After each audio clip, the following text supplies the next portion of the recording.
C'est l'heure du journal de l'Afrique, soyez les bienvenus sur France 24. À la une ce soir, la diffusion du programme du docteur Denis Mukwege sur les réseaux sociaux en République démocratique du Congo.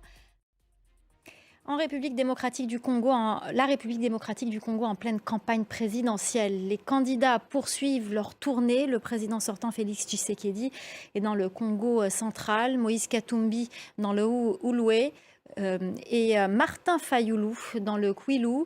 Denis Mukwege, quant à lui, a publié son offre politique, la correspondance à Kinshasa d'Aurélie Bazara-Kibangula.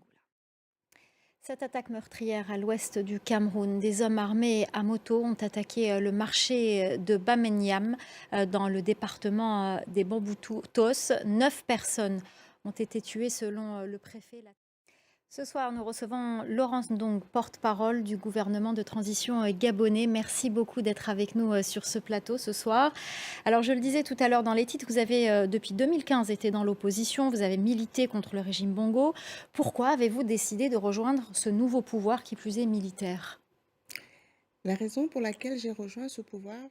Merci beaucoup. En tout cas, on suivra évidemment l'évolution de la situation au Gabon. Merci beaucoup d'être venu répondre à nos questions sur ce plateau. Merci à vous.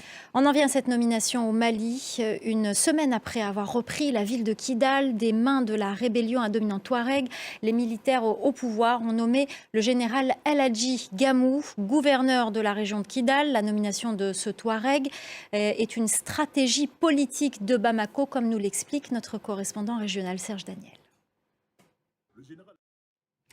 Avant de se quitter, on part à Ngougoua, à 17 km de Bangui. Là-bas, des parents d'élèves, aidés par le chef du village, ont reconstruit une école pour accueillir des enfants déscolarisés depuis 3 ans. Leur école avait été détruite par des hommes armés en 2020. Reportage de Rolf-Steve Domialeux.